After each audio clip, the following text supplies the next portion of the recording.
잠언 13장 입술, 친구, 징계 이 세 주제를 공부해 보도록 하겠습니다. 자, 먼저 3절을 같이 읽겠습니다. 입을 지키는 자는 자기의 생명을 보존하나 입술을 크게 벌리는 자에게는 멸망이 오느니라. 자, 입을 지키는 자 그리고 입술을 크게 벌리는 자가 대조되고 있습니다. 그러니까 자신의 입을 지키는 자는 생명을 보존할 것이다. 그러나 입술을 크게 벌리는 자는 멸망을 피할 수 없다. 이 구절입니다. 입을 지키는 자가 왜 생명을 지킬까? 그리고 입을 크게 열리는 자는 왜 멸망을 당할까? 우리의 호기심을 자극하죠. 그러면 입술을 지키는 자, 입술을 크게 벌리는 자, 이거를 다른 말로 이렇게 표현하면 입을 지키는 자, 겸손한 자를 말하고요.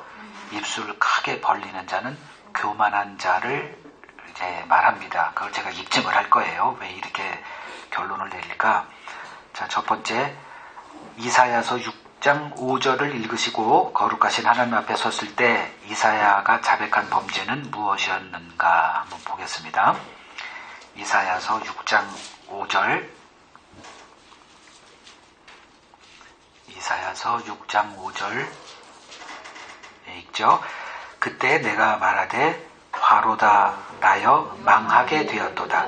나는 입술이 부정한 사람이요 나는 입술이 부정한 백성 중에 거주하면서 만군의 여호와이신 왕을 배웠음이로다 하였더라. 그 이사야를 선지자로 부르실 때 가장 먼저 그에게 경험케 했던 것이 요겁니다. 그러니까 그의 영을 이끌어서 하나님의 보좌 앞으로 이끌었어요.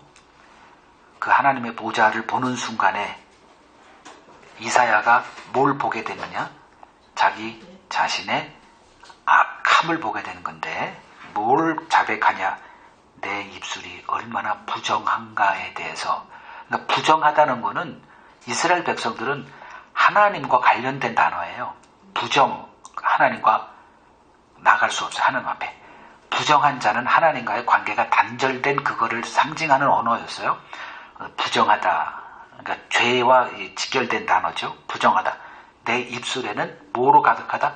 죄악으로 가득하다. 이걸 그냥 가르쳐 준 게 아니라 하나님 앞에 서자마자 자기 스스로 자기를 정죄합니다. 내게 화가 있음이 마땅하다. 그리고 이유가 뭐냐? 나는 입술이 부정한 사람이고 그리고 입술이 부정한 사람들 가운데 거하면서 여호와를 비했다. 이제 이 얘기를 하는 거예요. 그럼 이제 입술이 부정하다. 이게 뭘까? 입술이 부정하다는 게 뭘 묻어서 그런 게 아니라 입술은 뭐의 거울이죠? 마음을 드러내는 거예요. 우리 마음은 이게 안 보이잖아요. 마음을 어떻게 보나요? 우리의 속 사람은 엑스레이나 뭐 MRI 이걸 찍으면 초음파나 이런 거 하면 보여요. 뭐 안에 장기하다. 근데 마음은 이거는 뭘 우리가 과학이 발달한다고 해도 이건 측정이 불가능하죠. 그래서 그 사람의 마음을 보려면 뭘 봐라? 그 사람하고 대화해보면 알아요. 그러니까 그 사람이 어떤 위인인가는 한 5분 정도, 1분 너무 짧고 한 5분 정도 그것도 좀 어느 정도 또 어떤 대화를 해야죠. 뭐 어디 사세요? 이런 걸 가지고는 모르는 거고 그 사람의 머릿속에 있는 그 사상은 그런 내용으로 한 5분만 들어보면 그 사람이 어떤 사람인지가 거의 드러나요. 좀 인생을 조금 경험이 있는 사람들은 이 사람이 직업이 뭐고 이런 호구조사 이거 말하는 게 아니고요. 그 어떤 주제가 벌어졌을 때 그 사건에 직면했을 때 그 사건을 대하는 그 내용을 한 5분 정도만 들어보면 뭐 알 수 있지 않을까요? 여러분 다 경험한 것들이에요. 그러면 예수님은 인간에 대해서 어떻게 이와 관련해서 말씀하신 게 마태복음 12장에 기록되어 있어요. 마태복음 12장 34절에서 35절 독사의 자식들아 너희는 악하니 어떻게 선한 말을 할 수 있니? 이는 마음에 가득한 것을 입으로 말함이야. 선한 사람은 그 쌓은 선에서 선한 것을 내고 악한 악한 사람은 그 쌓은 악에서 악한 것을 낸다 이렇게 말씀하세요. 마치 선한 사람이 있고 악한 사람이 있는데 이런 얘기를 하시는 것 같지만 예수님의 말씀은 그게 아니라 모든 인간은 다 악하다. 그래서 인간의 입에서 나오는 것이 선이 없어. 이제 그 얘기를 하시는 거예요. 그 배경을 좀 보겠습니다. 22절을 보세요. 그 배경이 22절에서 33절 이게 한 패키지로 쭉 나오고 결론 부분이 너희들에게서 무슨 선이 나오니 이제 그건데 배경이 뭐냐면 예수님이 그 22절을 보면 귀신 들려 눈 멀고 말 못하는 사람을 고쳐주는 내용이 나옵니다. 이제 그냥 말 못하고 눈 멀고 이건 그 보통 뭐 맹인이거나 아니면 말을 못하거나 근데 이 쌍으로 겹쳐 있는 사람이에요. 그런데 그 원인이 뭐더라? 귀신이 들려서. 귀신은 우리가 몰라요. 그냥 어떤 현상이 있기 때문에 저 사람은 귀신 들렸구나 이러는 건데 그 현상은 눈 멀고 말 못해요. 근데 귀신 들렸다. 귀신 들렸기 때문에 눈 멀고 말 못한 사람을 고쳐줍니다. 그러자 이제 바리새인들이 즉각 예수를 공격해요. 바알세불의 힘을 입어서 귀신을 쫓아낸 거에 불과하다고 폄하합니다. 그럴 때 예수님이 그 사탄의 그 세력도 그 논리적으로 돼 있어. 자기들끼리 분쟁하지 않거든. 그 뭐 귀신의 왕인 그 마귀가 귀신을 쫓아내 말도 안 되는 소리 하고 있어. 그래서 스스로 분쟁하는 나라보다 황폐해야 되는데 귀신의 나라 너희가 쫓아낸 것들은 그러한 허접한 나라가 아니거든. 그래놓고 뭐라고 설명하냐면 하나님의 성령을 힘입어 귀신을 쫓아내는 것이라면 하나님의 나라가 너희에게 임했다 이 말씀을 하세요. 즉 성령의 힘으로 이 귀신이 나간 거야. 그래서 고침을 받은 거야. 이렇게 설명을 하십니다. 그리고선 무슨 얘기를 하시냐면 모든 죄는 사함을 얻되 무슨 죄는 사함을 받지 못해요? 성령을 모독하는 죄는 사함을 못 받아. 그러니까 우리는 흔히 예수님의 십자가의 공로는 우리의 모든 죄를 다 용서하셔라고 하는 게 상식이죠. 근데 거기에 예수님이 한 가지는 예외에 그게 바로 성령을 모독하는 죄. 이거는 사함이 없어 이렇게 된 거예요. 그리고 나무도 좋고 열매도 좋다 하든지 하라. 그 열매로 나무를 알아. 이제 이렇게 얘기를 하세요. 그리고 나서 예수님이 독사의 자식들아 너희는 악하니 니들 입에서 선한 말이 나올 수 있니? 이런 말씀을 이제 하신 거죠. 여기서 이제 우리가 몇 가지 한번 좀 뭐 주제하고는 관계없겠지만 이제 귀신 들려 눈 멀고 말 못하는 사람을 고쳐줬습니다. 이렇게 질문할게요. 무당과 예수의 그 차이가 뭘 것 같습니까? 무당이 하는 일은 현재의 그 불행의 요소를 제거하는 사람들을 무당이다 이렇게 얘기합니다. 현재 불행의 요소를 이렇게 제거해서 그 불행에서 건져주는 일. 예수님은 무슨 일을 하신 거예요? 불행 요소 제거했어요. 그 현상은 비슷해요. 그런데 예수님이 하시는 일이 과연 그런 걸까? 그러면 그 일을 하러 오셨다면 사람들을 다 그거 해주면 돼요. 모든 사람 병 다 고치면 돼요. 예를 들면 요한복음 5장에 그 베데스다 연못에 있는 무수한 사람들 가운데 누구 한 사람 딱 38년 안진뱅이 된 사람 한 사람만 고치고 싹 가버려요. 그 얼마나 속상한 일이에요. 그 얼마나 차별이고. 하려면 다 해야지. 뭔가를 전하기 위해서 오신 거거든요. 그러면 예수님의 이 일은 뭐냐 하면은 이렇게 보시면 신약 성경의 그 사복음서 혹은 사도행전에 기록되어 있는 그 뭐 사도 바울도 많은 병들을 자들을 고치고 귀신도 쫓아내고 했잖아요. 거기에 대한 큰 그림을 좀 이렇게 그릴 수가 있어요. 예수님이 하신 일은 뭐냐면 귀신 들려 있는 인간의 실상을 그냥 폭로하는 겁니다. 근데 우리는 그런 거에 관심 없어요. 그거 됐고 좀 고쳐줘. 이게 무당이 하는 거예요. 무당을 고쳐주거든요. 귀신을 나가게 하거든요. 개거품 불고 쓰러져 있는 사람을 고쳐줘요. 그 그러니까 이제 뭐 용한 무당 해가지고 돈 이렇게 뭘 주고 뭐 이렇게 하죠. 이걸 잘 이해하셔야 됩니다. 주님이 와서 하신 일은 우리를 건강한 사람 만드는 게 그게 아니라 인간이 하나님의 심판 아래 놓여 있는 그 실체를 보여주기 위해서, 다시 말하면 모든 인간이 다 귀신에 놓여 있다. 뭐 어떤 현상이 없으니까 뭐 현상 있는 사람 보고 저 귀신 들렸어. 그도 귀신 들렸다라는 거예요. 그래서 그 계시록 8장인가? 이 땅이 귀신들의 집합초라고 이렇게 얘기를 해요. 각종 더러운 것들로 가득한 곳. 이걸 이 세상으로 이렇게. 자, 그리고 하나 더 볼 수 있는 게, 성령을 모독하는 죄는 사함을 못 받는다? 성령을 모독하는 죄, 사함 받지 못한 죄라는 게 뭘 말하는 겁니까? 그것도 맞는데, 그럼 오늘날 예수 그리스도를 다 믿잖아요, 교회 다니는 사람. 그걸 얘기하는, 그 의미가 뭐냐를 들어가야죠. 그러면 예수를 믿는다는 게 뭐냐, 이렇게 질문을 하면 되겠죠. 그렇게 답을 하시면. 한 거풀 더 들어가야죠. 그럼 예수를 믿는다는 의미가 뭐예요? 내 의로는 구원받는 게 불가능하니까 예수를 믿습니다까지 가야 돼요. 그걸 안 하고 예수 믿으면 천국 가? 안서 무슨 뭐 부족같이 공식을 이렇게 좀 뭐 한다고 해서 천국 가는 게 아니라는 거죠. 그러면 성령을 모독하는 게 뭐예요? 성령이 와서 하는 일이 뭐죠? 우리가 선을 행할 수 없는, 즉 의가 나올 수, 그러니까 의를 행할 수 없는 존재라는 거. 그 예수님이 다 하신 말씀이에요. 네가 악한 이 입에서 선한 말이 나올 수 있니? 이 말을 들었을 때 얼마나 기분 나쁜 말입니까? 지금 누구한테 하는 얘기예요? 명색이 바리새인에게 하는 얘기입니다.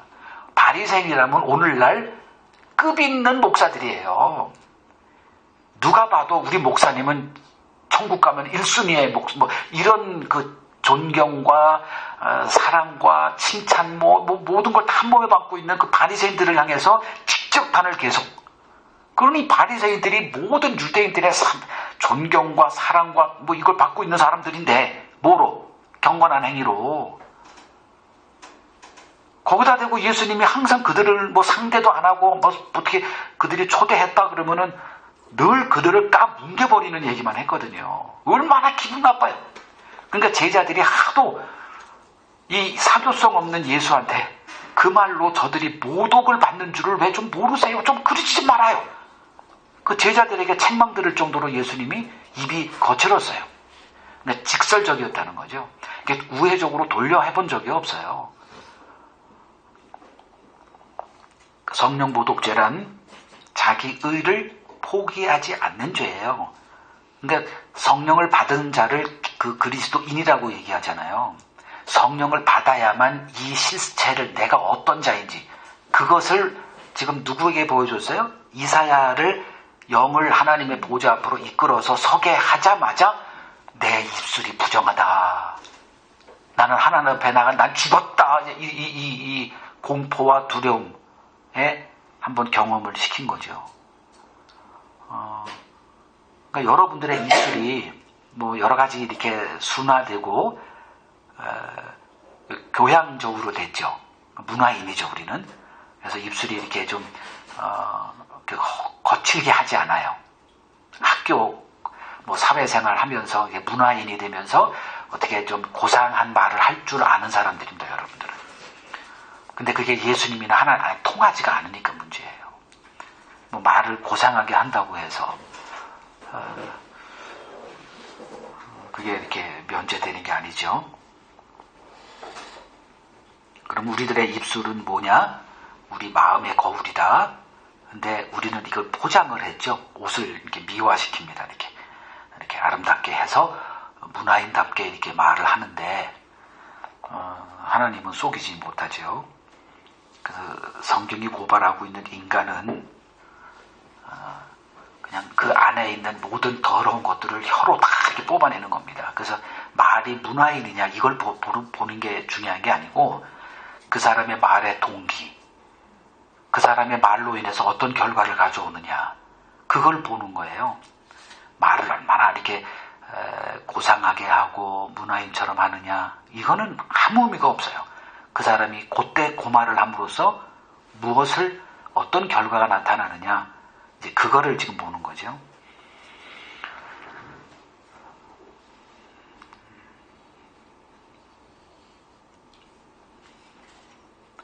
두 번째 질문 갑니다. 마태복음 12장 36절에서 37절을 보면 마지막 날에 우리의 말이 심판을 당할 것이다고 말하고 있습니다. 말로 의롭다함을 받고 말로 정죄함을 받게 될 것이다 이렇게 말해요. 이게 무슨 뜻일까?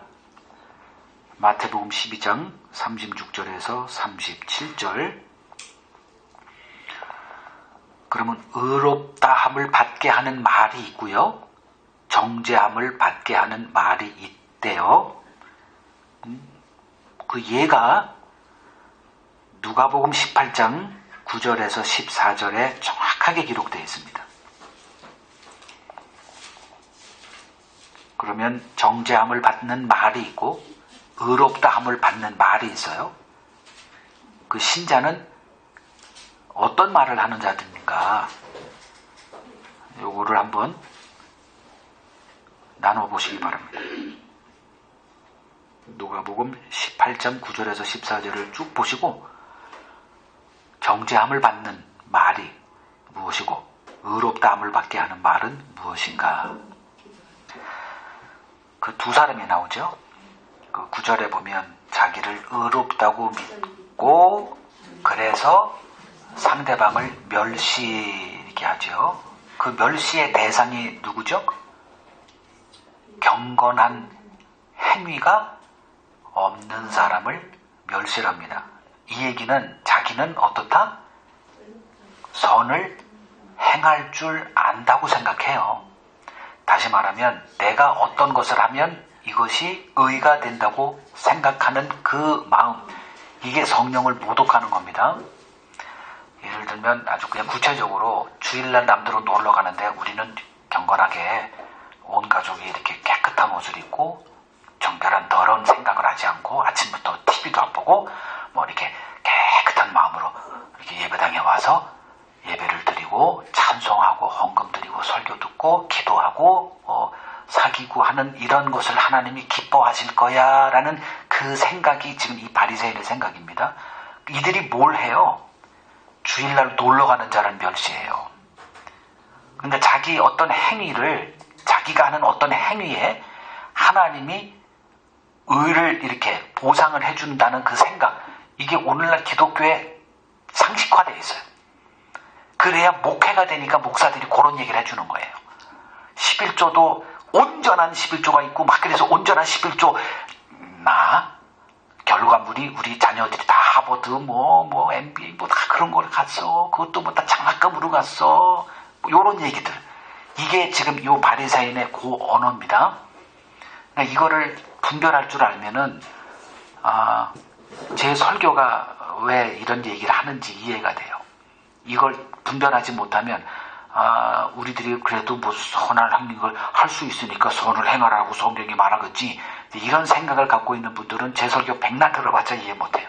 입술을 지키는 자가 누군가 겸손한 자. 그럼 겸손이라는 거는 이 세상이 말하는 겸손은 겸손해야 내가 잘 돼 이런 개념이고, 성경이 말하는 겸손은 내가 하나님 앞에 어떤 자인지를 아는 것, 이게 겸손이고요. 교만은 내가 하나님 앞에 어떤 자인지를 모르기 때문에 선한 행위를 할 수 있다라고 스스로 빠져 이렇게 착각하고 있고, 그래서 자기 자랑하는 사람. 그 다음에 20절로 갑니다. 읽겠습니다. 지혜로운 자와 동행하면 지혜를 얻고 미련한 자와 사귀면 해를 받느니라. 친구 따라 강남 간다는 말이 있죠. 우리나라 속담이 아니라 북한 속담이랍니다. 그래서 강남이란 서울의 강남이 아닌 중국의 양쯔강 남쪽을 가리키는 말로 친구 때문에 돌아오기 힘든 강을 건너듯 친구가 얼마나 큰 영향력을 끼치는 인생의 변수인지를 말해주는 속담입니다. 자, 어떤 친구를 갖고 있느냐를 보면 그 사람의 됨됨이를 알 수 있습니다. 친구를 의도적으로 사귀지는 않습니다. 어떻게 가까이 지내다 보면 친구가 되는 경우가 대부분입니다. 그래서 철이 든 이후에 자신의 친구를 선별하여 정리하는 일은 매우 중요한 일이 아닐 수가 없습니다. 자, 첫 번째 질문 보죠. 창세기 13장 8절에서 11절을 읽으시고 롯의 가장 큰 실수는 무엇이었는지 한번 봅시다. 창세기 13장 8절에서 11절 같이 읽죠. 아브라함이 롯에게 이르되 우리는 한 친족이라 나나 너나 내 목자나 네 목자나 서로 다투게 하지 말자. 내 앞에 온 땅이 있지 아니하냐? 나를 떠나가라. 내가 좌하면 나는 우하고 내가 우하면 나는 좌하리라. 이에 롯이 눈을 들어 요단 지역을 바라본즉 소알까지 온 땅에 물이 넉넉하니 여호와께서 소돔과 고모라를 멸하시기 전이었으므로 여호와의 동산 같고 애굽 땅과 같았더라. 그러므로 롯이 요단 온 지역을 택하고 동으로 옮기니 그들이 서로 떠난지라.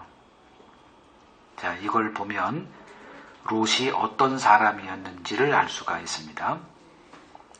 롯이 왜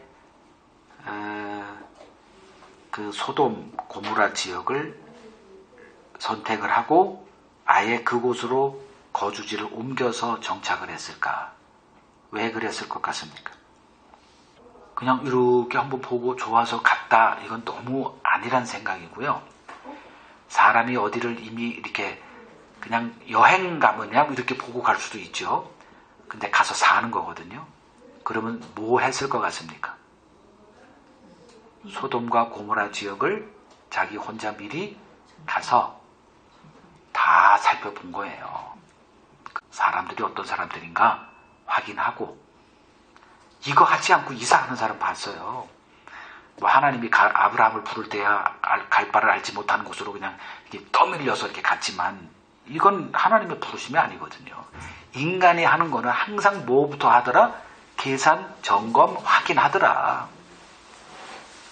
그럼 소돔, 고모라 지역을 갔다라는 것은 이미 거기와 롯이 같다라는 거예요.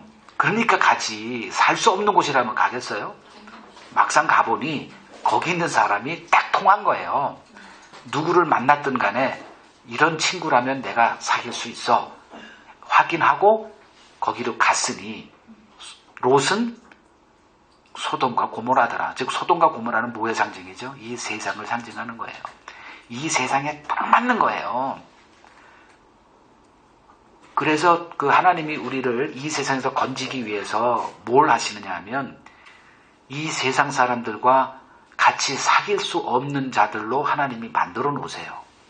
그래 놓고 부르지 능력도 안 주고 그거 해 누가 나옵니까? 이 세상에 속한 길들여서 사는 사람들인데, 이 세상은 그 어떤 문화가 딱 정해져 있어요. 뭐냐 하면 있어야 하는 거예요. 눈에 보이지 않고 절대로 움직이질 않습니다. 이게 이 세상이에요. 근데 하나님의 나라는 뭐로 해요? 있어서 예수 믿고 그거 하는 게 아니거든요. 예수 믿는 순간에 아무것도 없어요. 길이 없어요. 근데 하나님의 약속이 보여요. 그래서 그 약속을 바라보고 불가능하지만 그걸 좁은 길이라고 그러죠. 아무도 선택하는 그 길을 가는 거예요. 이게 믿음이 우리에게 하는 역할입니다. 여기 창세기 3장 1절에서 6절을 보세요. 많이 친숙한 구절인데 조금 각도를 달리 보면 친구라는 개념에서 1절을 보시면 이 하와가 뱀의 말을 들은 이유가 뭘까요? 답이 나와 있어요. 뱀이 뭐하다? 모든 들짐승 중에 가장 감교하다, 가장 감교하다. 이 말이 우리에게는 벌써 부정적으로 들리지만 하와가 요거 감교한 자야라고 했으면 대화 안 했겠죠. 어떤 어휘를 썼냐면 가장 지혜로운 자, 대화하면 얻을 게 많은 자로 생각한 거예요. 그래서 뱀하고 대화하다가 걸려들어서 망하는 길로 갔죠. 그래서 우리의 생각에 지혜롭다, 이게 육의 지혜냐 영의 지혜냐를 구분할 줄 알아야 됩니다. 이게 영분별이에요. 그래서 영의 생각, 육의 생각 구분할 줄 알아야 됩니다. 하나님의 일을 계속 보십시오. 성경을 떼지 마십시오. 계속 성경을 가까이 하고 거기 좀 더 깊이 우리가 여태까지 알았던 기독교의 상식 그 한 단계 더 들어가세요. 그러다 보면 하나님은 어떤 분인가가 이제 그려져요. 그리고 하나님은 어떤 일을 하시더라 그걸 종합으로 해서 지금 내가 가는 길이 넓은 길이냐 좁은 길이냐, 육의 생각을 따르는 거냐 영의 길을 따르는 거냐, 이걸 분간할 수 있게 되거든요. 그러니까 이 작업을 우리가 끊임없이 해야 되는 거죠.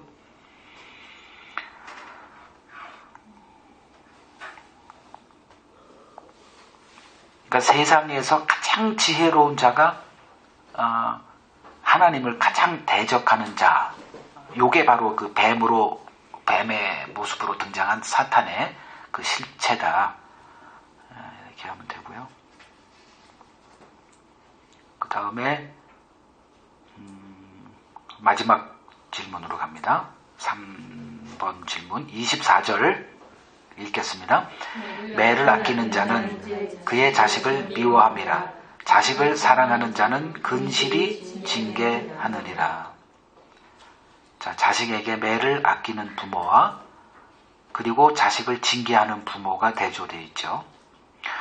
이제 오늘날 한국 사회의 문제 중 하나가 자식을 낳지 않는다는 데 있습니다.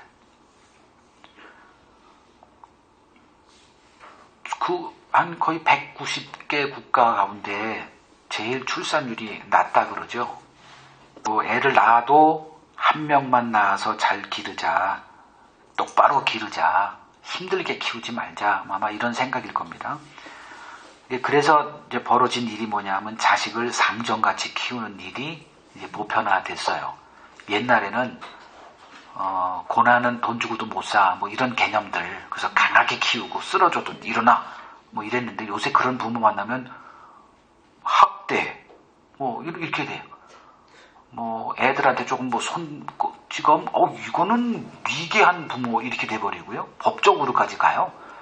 그러니까 이제 그런 거는 우리가 좀 이해해야 되고요. 그거는. 그러니까 우리 생각을 너무 고집하면 꼰대 소리 듣는 거죠. 우리의 삶의 경험, 문화 이걸 가지고 지금 얘기하면 꼰대 소리 듣게 돼 있어요. 뭐 자녀들도 자녀 꼰대들이 있어요. 그러니까 상대방을 도무지 이해하려는 것에 이렇게 장애가 있는 사람들. 이제 선진국으로 진입하면서 이제 인권 문제가 사회 전반의 중요 이슈로 이제 대두되다 보니까 학교 선생들이 학생들을 지도할 때 인성 지도는 아예 포기한 상태가 된 지 오래됐습니다. 그래서 공교육이 입시 학원으로 전락해 버렸고요. 이런 세태 가운데 매를 아끼는 자는 그의 자식을 미워함이라는 말은 굉장히 시대착오적인 말로 다가오게 되어 있습니다. 첫 번째 질문이요. 사무엘하 7장 14절을 읽으시고 하나님께서 자신의 자녀들을 어떻게 양육하는지 한번 살펴보겠습니다.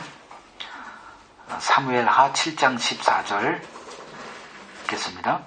나는 그에게 아버지가 되고 그는 내게 아들이 되리니 그가 만일 죄를 범하면 내가 사람의 매와 인생의 채찍으로 징계하려니와. 이게 하나님의 양육 방식이에요. 그러니까 하나님이 하시는 일이 뭐냐면 내 택한 자를 어떤 관계로 만드냐면 그에게 아버지가 되겠대요. 그러니까 엄마라고 하지 않고 아버지라 그래요. 왜냐면 징계는 아버지 몫이기 때문에 그래요. 이건 세상 어디나 마찬가지입니다. 10개월 품었던 엄마는 징계에 약한 것 같아요. 그 이유는 뭐 남자 여자 차이가 뭐 어떤지 잘 모르겠지만 생물학적으로 이 10개월을 위해서 이걸 자기 몸의 일부잖아요. 10개월을 그 경험을 김명근 집사님 모르죠, 그죠?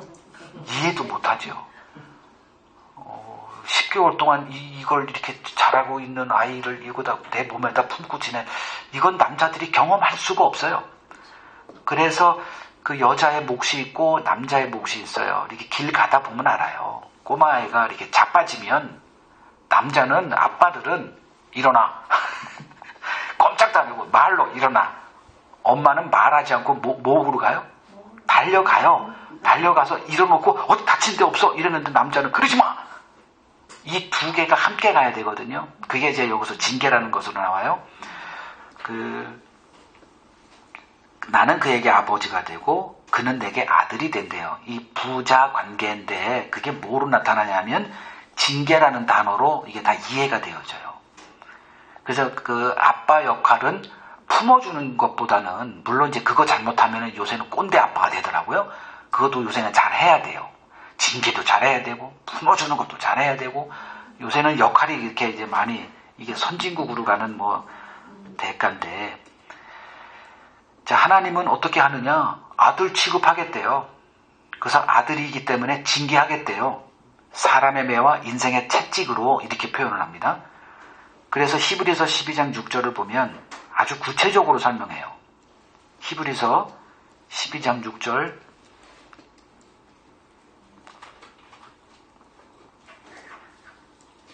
읽겠습니다.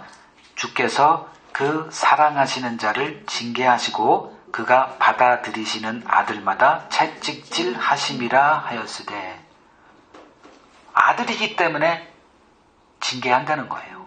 사랑하기 때문에 징계한대요. 제가 며칠 전에 그 TV에 이렇게 자주 등장하는 심리학 교수가 있어요. 그 범죄심리학과 이수정 교수라고, 뭐 경기대 범죄심리학과 자주 나오시는 분이 있어요. 여러분 TV에서 그 얼굴 아마 익숙할 거예요. TV를 보시는 분들은. 근데 미국에서 법률 박사학위를 받고 돌아와서 굉장히 개방적인 분으로 알았어요. 여자분인데. 근데 가족에 대한 어떤 그 질문이 들어가자 그분이 이런 표현을 해요. 아들이 있고 딸이 있대요. 아들은 밤늦게 들어와도 신경도 안 쓴대요. 뭐 며칠 안 들어와도 그런 것도 안 돼요. 딸은 늦게 들어오면 이제 스토커가 된대요. 자기가 자기를 스토커가 된대요. 그래서 뭐 카톡을 보내고 그것도 응답이 없으면 걔가 가는 뭐 클럽이나 뭐 무슨 요새는 클럽이나 그러나 거기를 차를 몰고 그 앞에 주차를 하고 있대요. 그래서 나올 때까지, 그리고 나오면 걔를 데리고 집으로 온대요. 그렇게 한다 그러더라고요.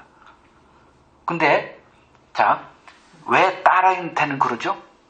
내 자식이니까 그래요.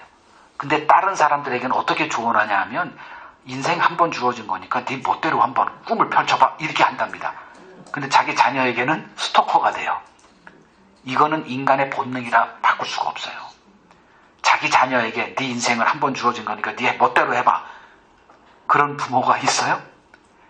이거는 상담자로서 제3자에게는 가능해요. 예전에 우리 자녀를 데리고 우리 친척 모임에 갔더니 그 어떤 친척 중에 하나가, 야, 한 번 주어진 인생 네 하고 싶은 거 다 해봐, 그 소리를 하길래 내가 잠깐만 너 네 아들 아니라고, 네 딸 아니라고 막 하는데 나도 그렇게 쿨한 얘기 언제든지 할 수 있어. 그래서 딱 잘라가지고 좀 이렇게 했는데, 다른 거죠, 그죠? 이게 하나님이 우리의 어떤 관계냐면 아버지의 관계예요. 그리고 우리 자녀입니다. 그래서 아까 12장 6절에서 사랑하는 자를 징계하고 받아들이는 아들마다 채찍질한다. 이거 우리들이 잘 이해할 수 있는 거예요. 부모 됐으면.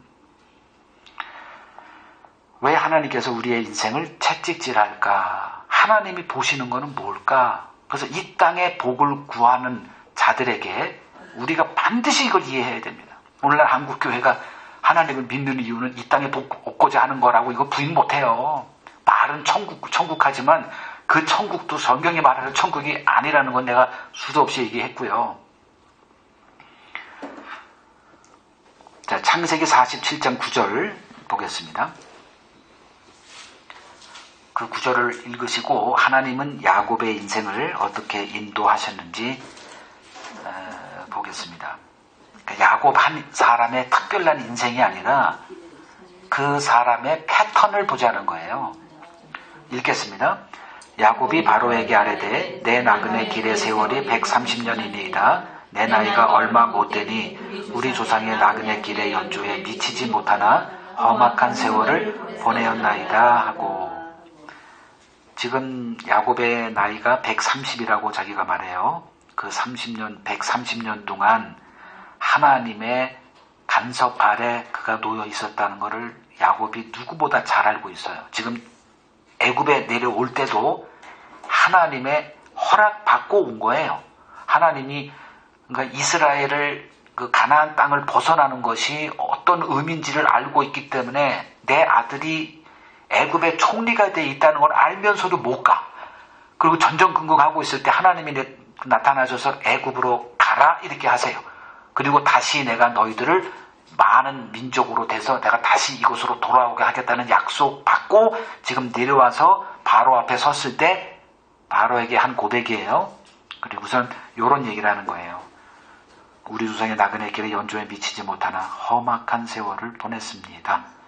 하나님과 동행하려니 험악한 인생밖에 없더라고요. 요 얘기를 하는 겁니다. 예수 믿었더니 이렇게 대박 났습니다. 그건 하나님을 섬긴 게 아니라 사탄을 섬겼을 때 사탄은 이 땅의 복을 줍니다.